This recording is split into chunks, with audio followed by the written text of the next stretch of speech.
এই মোবাইলটার মধ্যে একটা সিম আছে, হ্যাঁ, মানে অ্যাক্টিভ করা আছে।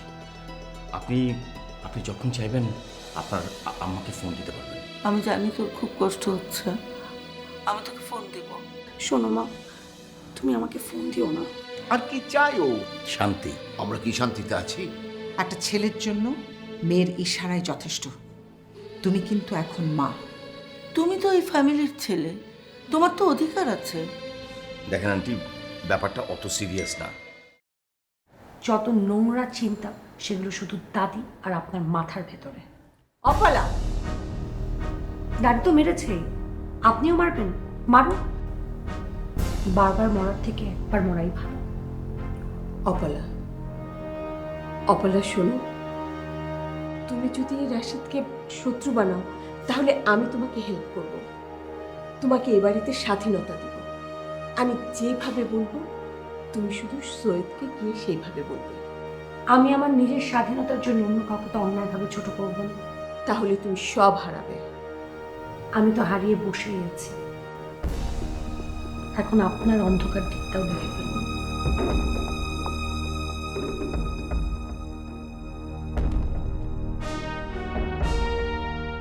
ডোরা, আগে নিজের ঘর ঠিক করতে হয়, তারপর অন্যের ঘর। নিজের ঘরের বিষ আগে মারতে হয়, তারপর অন্যের ঘরের বিষ। নিজের ঘরের বিষটা যদি মারতে পারো তাহলে অন্য আর কোনো ক্ষতি করতে পারে না। তা তো ঠিকই, কিন্তু আপনি কোন বিষ, কার বিষ মারার কথা বলছেন? তোমার এই সমস্যা, তোমাকে একটা কথা বললে তুমি কিছুই বোঝো না, সব কিছু খুলে বলতে হয়। আমি বুঝি একটু কম, সেটা তো আমি প্রথম দিনই বুঝতে পেরেছিলাম। হয়তো এ কারণেই আমাকে এবারই বউ করা হয়েছিল। পুরোনো কথা রাখো। আপনি কি বলতে চাইছেন আমি ঠিক বুঝতে পারছি না। তুমি অপলাকে বোঝাও ও এ বাড়ির কি কতটুকু গুরুত্বপূর্ণ, এটা ওকে বোঝাতে হবে। আমি ওকে বোঝাতে গিয়েছি কিন্তু ও কোনো কথাই বলে না। ওকে তো কথা বলাতে হবে, ওকে মুখ খুলতে হবে, ওকে কথা বলতে হবে। ও যদি মুখ না খোলে তাহলে তো রাশিদের আসল মুখোশটা আমরা খুলতে পারবো না। একটা মানুষকে আমি কি করে জোর করব? আর ঘরের বউর আশকারা না পেলে তো বাইরের কেউ সাহস পায় না। এটা বললে তো হবে না, এখন এটাই আমাদের একমাত্র অস্ত্র। আপনি বলেন।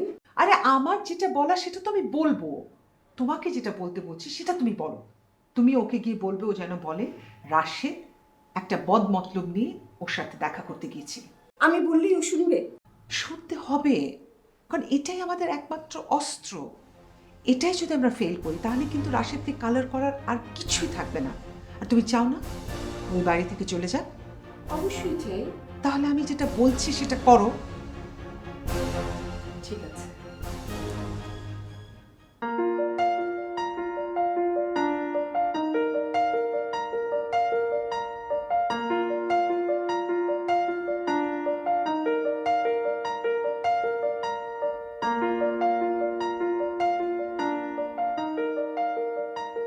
শোনো, আমাদের এই বাড়িতে থাকার যে উদ্দেশ্যটা ছিল সেটা তো পূরণ হয়েছে। কি পূরণ হয়েছে? কি উদ্দেশ্য? তুমি জানো না? আরে বাবা, উদ্দেশ্য তো অনেকগুলোই ছিল, তুমি কোনটাকে হাইলাইট করছো? নাবিলের টাকা ফেরত দেওয়াটাই তো মূল উদ্দেশ্য ছিল না? হ্যাঁ, তো তো কি, তাহলে এখন চল। মানে কই, মানে কোথায় যাবো আমরা? তোমাকে বাসা ছেড়ে দেওয়ার কথা ওনারা কিছু বলেছে? না না, ওনারা কেন কিছু বলবে? উল্টো তো আমরাই বলেছিলাম যে টাকাটা ফেরত দেওয়া হয়ে গেলে আমরা নিজেরা নিজেদের মতো এই বাড়ি থেকে যত দ্রুত সম্ভব চলে যাব। আরে বাবা রে, যাবে কোথায়? গ্রামে। গ্রামে? এটা খারাপও ভাবনি, শহরে আসলে মন টিকছে না। সেই দেখো, এখানে তো আমরা কম চেষ্টা করলাম না, কিছুই তো হলো না, আমাকে কেন করে যেতে হবে? গ্রামে যে করবোটা কি? এটা কোনো কথা বললে?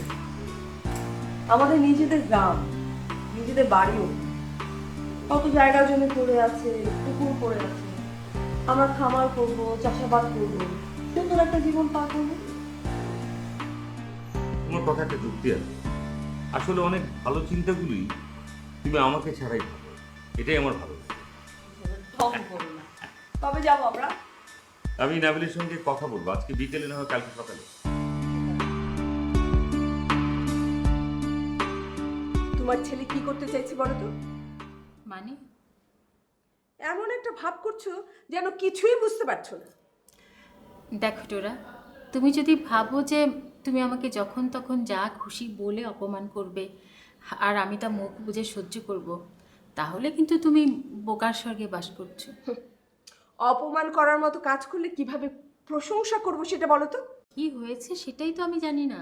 আমার পুত্রবধূ অপলার ঘরে তোমার ছেলে গোপনে হানা দিয়েছে। তুমি যেমন নোংরা মানসিকতার, তেমনি তোমার কথা বলার ধরনগুলোও নোংরা। আর তুমি কি উচ্চ শিক্ষা দিয়েছো তোমার ছেলেকে, এটা তো এখন সবার সামনে পরিষ্কার। দেখো, আমার ছেলে ভুল করতে পারে, কিন্তু ও অন্যায় করবে এটা আমি বিশ্বাস করি না। বিবাহিত মহিলাদের ঘরে রাতের বেলা হানা দেওয়া তোমার কাছে ন্যায়? অবশ্য হতেও পারে। তুমি যেমন সৈয়দকে ফুসলিয়েছ, তোমার মতন মহিলার কাছ থেকে এর বেশি আর কি আশা করা যায়? টোরা, এই চোখ রাঙানিটা আমাকে দেখিও, তোমার ছেলেকে দেখাও, যেন সে ঠিক হয়। অন্যের স্ত্রীর থেকে সুনজরে না হোক, অন্তত কুনজরে যেন না থাকে।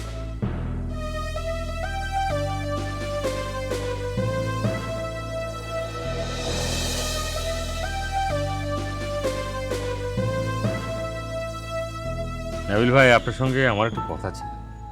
হবে তো মজনু ভাই, হবে পার্টি, হবে মৌজ মাস্তি, হবে সব হবে। আরে পার্টি টাটি কোনো কিছু না, এমনিতেই কথাটা মজা করে বলেছিলাম সে সময়। না না, আপনি মজা করে বললেও আমি কিন্তু এই পার্টি করতে রাজি। এই যে টাকাটা ফেরত পেলাম এই জন্য না, চাকরি পেলেই আমি পার্টিটা দিব। চাকরি কি আর আপনি আর পাবেন? আমারও মনে হয় আমি পাবো না, তারপরও চেষ্টা করে দেখি আর কি। যখন হবে অবশ্যই আমরা এসে খেয়ে যাব। মানে অবশ্যই আমরা এসে খেয়ে যাব মানে কি? মানে আপনি কি কোথাও যাচ্ছেন নাকি? হ্যাঁ, ওটা বলার জন্য তো স্কোপ খুঁজছি। আমরা আসলে থাকছি না, আমরা চলে যাব। না মানে কেন ভাই, কোনো সমস্যা? আরে আপনি থাকতে আবার কিসের সমস্যা? শোনেন, আমরা আসলে অনেক আগে বাড়িটা ছেড়ে দিতাম, কিন্তু ওই যে আপনার টাকা উদ্ধারের ব্যাপার আছে না, বললাম না, ওই সময় তো বলেছিলাম যে আপনার টাকা উদ্ধার না করা পর্যন্ত বাড়ি ছাড়বো না। তো টাকা যখন উদ্ধার হয়েই গেছে, বাড়িতে আর থাকবো কেন? না ওই যে ব্যবসা করার কথা বলছিলেন না, ব্যবসা করবেন না আপনি এখানে? হ্যাঁ সেটাই, দেখি ব্যবসা তো করবো, হ্যাঁ। তবে সেটা গ্রামের বাড়িতে গিয়ে করব। ওখানে নিজের জায়গা জমি আছে, দেখি না কি করতে পারি। এই ভাই, আপনি কি সিরিয়াসলি চলে যাচ্ছেন নাকি? হ্যাঁ, সিরিয়াসলি চলে যাচ্ছে। এই শহর আমার আর থাকা হবে না, কোনো কিছু করাই হবে না। তবে ব্যবসা করি আর যাই করি, উটের ব্যবসা আর করবো না। দেখেন, আমি কিন্তু মানে আপনার সাথে ইনভেস্ট করতে চাই, আমার কিন্তু এখনো আগ্রহ আছে, সিরিয়াসলি বলতেছি। আমি জানি, সেজন্য আপনাকে অনেক থ্যাঙ্কস। আর বেশি করে কিছু বলবেন না, আমি জানি তো আপনি কেমন। আপনি অনেক ভালো মানুষ, সবসময় ভালো থাকবেন সেটাই চাই। না দেখুন মজনু ভাই, আপনারা ছিলেন, আমাদের মধ্যে ঝগড়া থাকুক যাই থাকুক, কোথাও একটা আন্তরিকতা কিন্তু ছিল, কোথাও একটা টান, একটা ভালোবাসার বন্ধন কিন্তু ছিল মজনু ভাই। আমি জানি, আমি খুব ভালো করে জানি। এমন করে বলবেন না, আসলে আমি খুব ইমোশনাল। আমি আমি কেঁদে ফেলবো। না হঠাৎ করে দেখবেন কি যে আমি সত্যি বাচ্চাদের মতো কান্না শুরু করে দিয়েছি। আপনি খুব ভালো মানুষ ভাই। মজনু ভাই, আপনি আরেকবার ভেবে দেখেন যে। আমি ভেবেছি আমি গ্রামের বাড়িতে গেলেই অনেক ভালো থাকবো, আমার বউ ভালো থাকবে। আপনি আমাদের জন্য দোয়া করবেন। আপনার জন্য সবসময় আমরা দোয়া করব যে আপনি যাতে ভালো থাকেন। আসলে আপনার মামাও খুব ভালো মানুষ, আপনারা সবাই ভালো।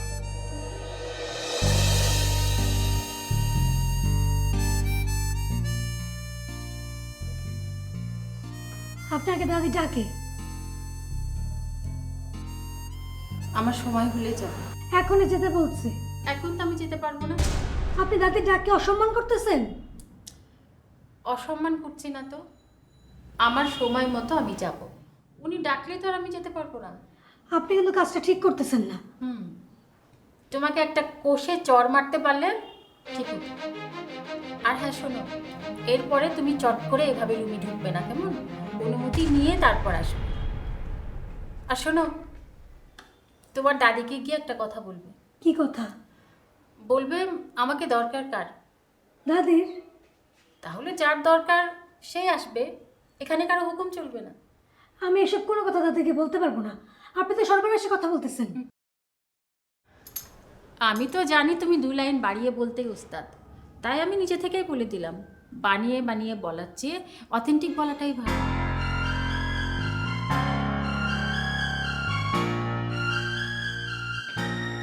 দাদি, আমার বাইচে দেখেন আশা আকাঙ্ক্ষা সব চলে গেছে। কেন, কি হয়েছে? যা হয়েছে সেটা যদি আমি বলতে চাই, এর চেয়ে আমার বোবা হয়ে যাওয়া খুব ভালো ছিল। কেন, কি বলেছে? ওই যে বললাম, বলতে গেলে আমি বোবা হয়ে যাব। তোকে পাঠালাম নীলাকে ডাকতে, কি আবল তাবল বকছিস? আমি ঠিকই বলতেছি, উনি যা বললো এর চেয়ে বেশি কি বলবো আমি? আমি কিন্তু একটা থাপ্পড় লাগাবো তোকে। হ্যাঁ দাদি, উনিও আমাকে বলছে থাপ্পড় দিবে। আপনি আমার এটা কইসা থাপ্পড় দেন। আপনারা তো থাপ্পড় খাওয়া অনেক সম্মানজনক। বলেছেটা কি? বলছে আপনার দরকার, আপনি যেন ওনার ঘরে যান। আচ্ছা ঠিক আছে, এটা বলেছে। আরো অনেক কিছু বলছে, আমি তো সেন্সর করে বললাম। এত বড় সাহস! সাহসের কি দেখছেন দাদি? আমি তো অনেক কিছু দেখলাম। পিপিলিকার পাখা কেন গজায় জানিস তো? না দাদি, আমি তো মূর্খ মানুষ, বেশি লেখাপড়া করিনি, আল্লাহ দিছে। আরে দূর! পিপিলিকার পাখা গজায় মরার জন্য, ওদেরও সেই অবস্থা হয়েছে। দাদি, এখন তাহলে কি করবেন? কি আবার করব? দরকার যেহেতু আমার, আমাকেই যেতে হবে। আচ্ছা যান। তো কিছু বললাম, তাও দাদি গেল দূর।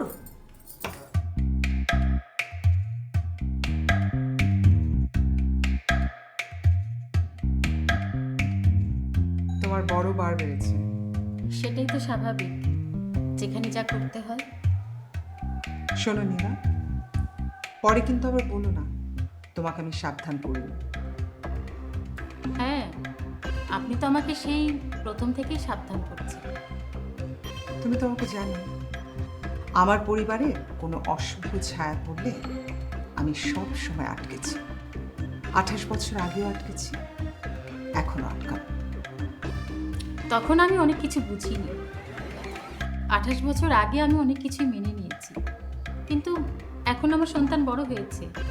এখন মেনে নেওয়া তো দূরে থাক, আমার তো মনে হচ্ছে আপনার অস্তিত্বই সংকটে পড়ে যাবে। বাহ, তুমি আমাকে সাবধান করছো? আপনার কাছে তো শিখেছি। ভাববেন না আমি দুর্বল, আমিও কিন্তু শেষ পর্যন্ত দেখতে জানি।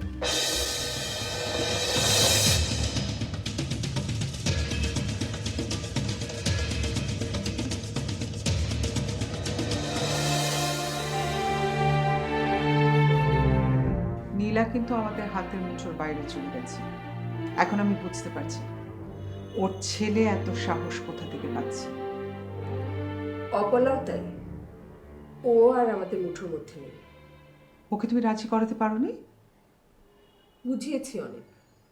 এসব বললে তো হবে না। তার মানে হচ্ছে তুমি পারোনি। তোমাকে কোনো একটা কাজ দিলে সেটা তুমি করতে পারো না। আপনিও তো নীলার সাথে কথা বলে হতাশ হয়েছেন।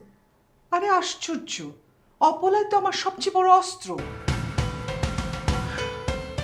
আমি আসলে ফেল করেছি। আমি বুঝলাম, এখন যা করতে হবে আমাকেই করতে হবে, সব সময় সেটাই করতে হবে।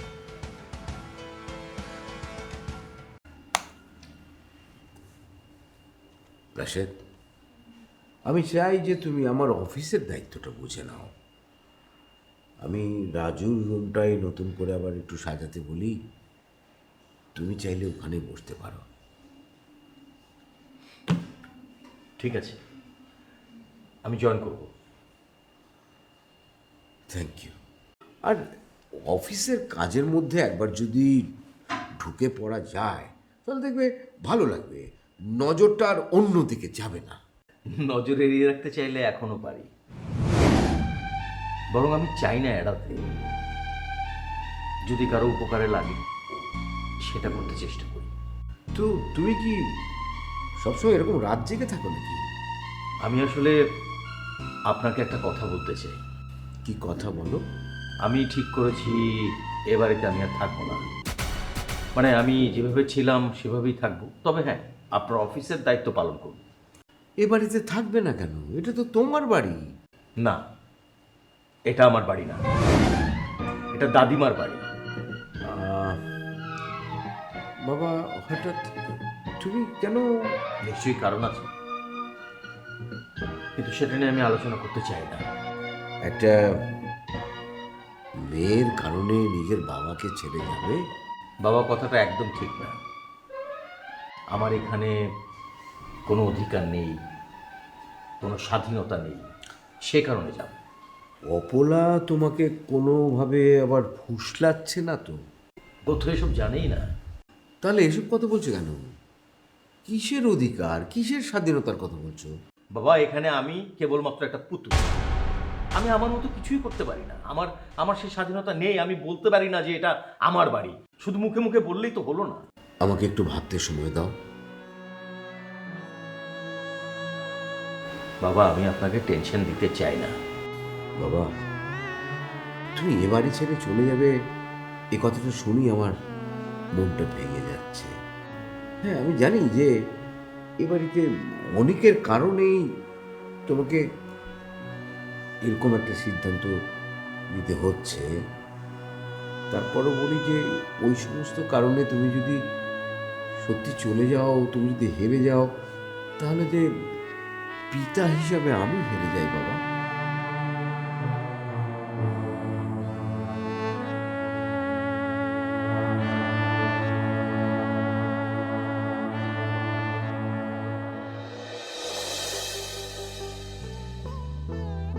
তুমি ওকে বোঝাও, একটু বোঝাও।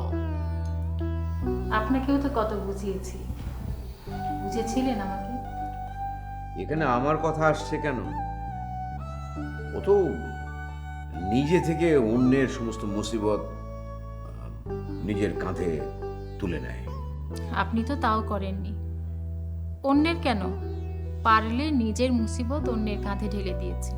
নীলা, আমি ওর খারাপ চাই না, আমি ওর জন্য কিছু একটা করতে চাই, এটা তো মানো। ও যা ভালো বুঝছে ও করছে। তুমি তো মা, তুমি বোঝালে ও বুঝবে। ও খামাখায় যদি ঝামেলা করে তাহলে আমি কি করব? আপনি পারলেন না, আর আমি কিভাবে পারবো? পারবে, কারণ ও তোমাকে মানে। ঠিক আছে, আমি ওকে বলবো, কিন্তু কতটুকু কি হবে আমি জানি না। কেউ যদি পারে তাহলে তুমিই পারবে, এটা আমি জানি। ছেলের ভালো মন্দ দেখাটাই তো আমাদের কাজ।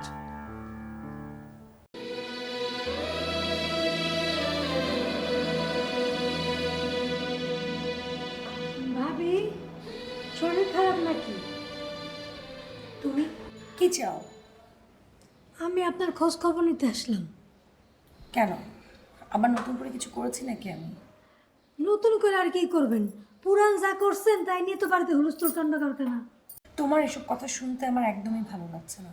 কিছু বলতে এসেছো? আমার বলার আর কি আছে বলেন? আমি হলাম হুকুমের গোলাম। দাদি দেখতে পাঠিয়েছে আমি এখনো বেঁচে আছি কিনা? না, উনি আপনারা স্মরণ করছিল, কিন্তু আপনারা দেখে মনে হইতেছে আপনি দাদির কাছে যাইতে পারবেন না। তাতে কি, যেতে তো হবেই, এটা তো এই বাড়ির নিয়ম। আরে নিয়ম রাখেন, আমি দাদিমারা যাই বলতেছি আপনার শরীর অনেক খারাপ।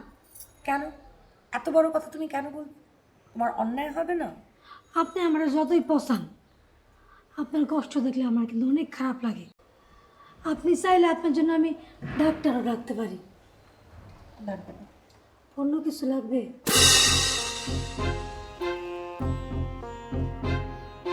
একটু শান্তি দিতে পারো?